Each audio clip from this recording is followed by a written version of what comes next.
Good morning student. Today we will read 7th chapter. Chapter is भारतीय मरुस्थल, The Indian Desert. मरुस्थल एक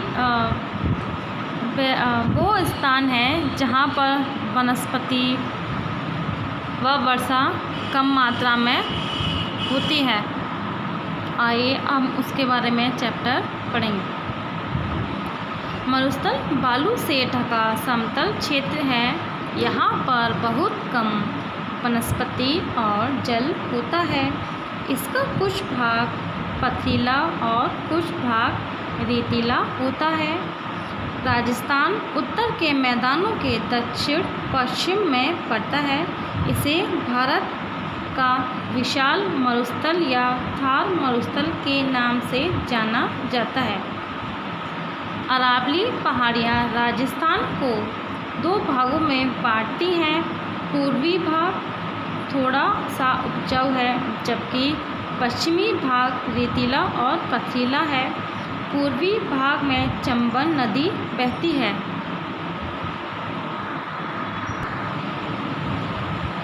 थार मरुस्थल पूर्व में अरावली से पश्चिम में पाकिस्तान की सीमा तक है।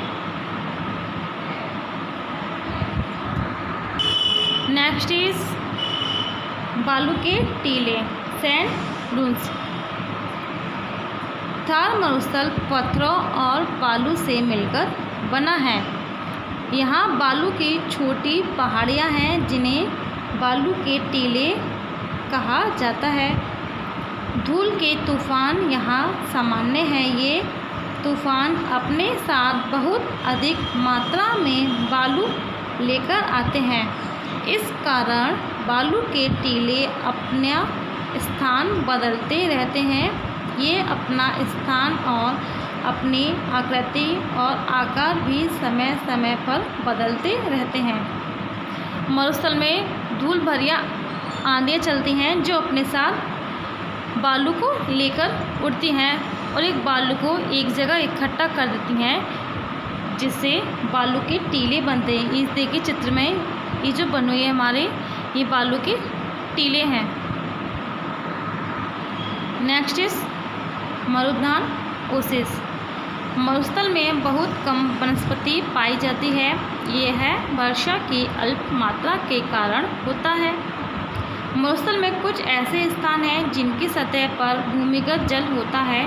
वे तालाब के रूप में होते हैं।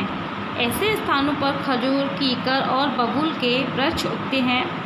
ऐसे हरे भरे और उपजाऊ स्थानों को मरुद्यान कहते हैं। इन क्षेत्रों में रहने वाले लोग मक्का, ज्वार, गेहूँ, बाजरा, चने आदि की फसलें उगाते हैं। मरुस्थल में एक ऐसा क्षेत्र होता है जहाँ पर पानी होता है, आसपास पेड़ पौधे होते हैं। उस स्थान को मरुद्यान कहते हैं। नेक्स्ट इज जलवायु, क्लाइमेट। मरुस्थल में कई प्रकार की जलवायु पाई जाती है।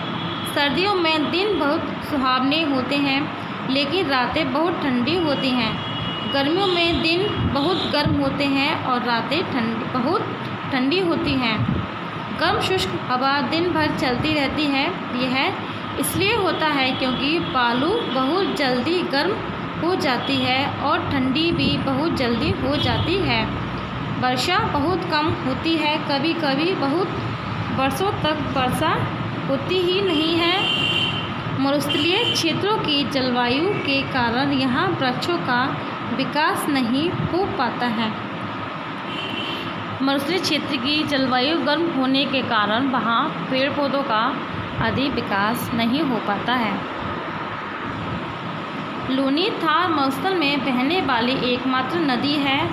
जल की समस्या इंदिरा गांधी नहर के द्वारा अत्यधिक मात्रा में हल हो गई है।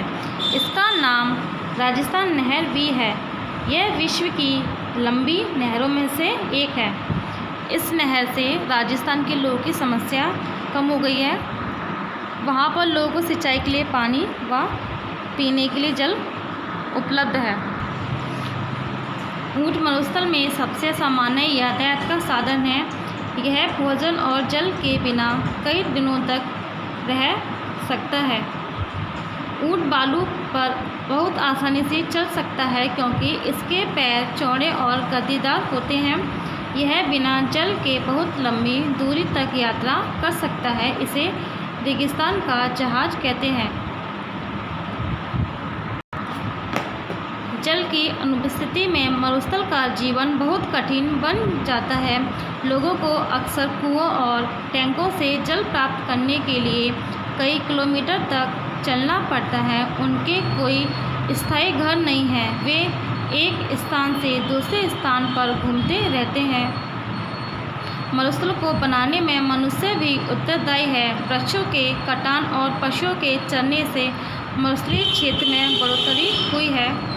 हमें उपजाऊ क्षेत्रों को मरुस्थल में बदलने से रोकने के लिए अधिक से अधिक वृक्ष लगाने चाहिए। Chapter is finish. You all are revise this chapter. Thank you.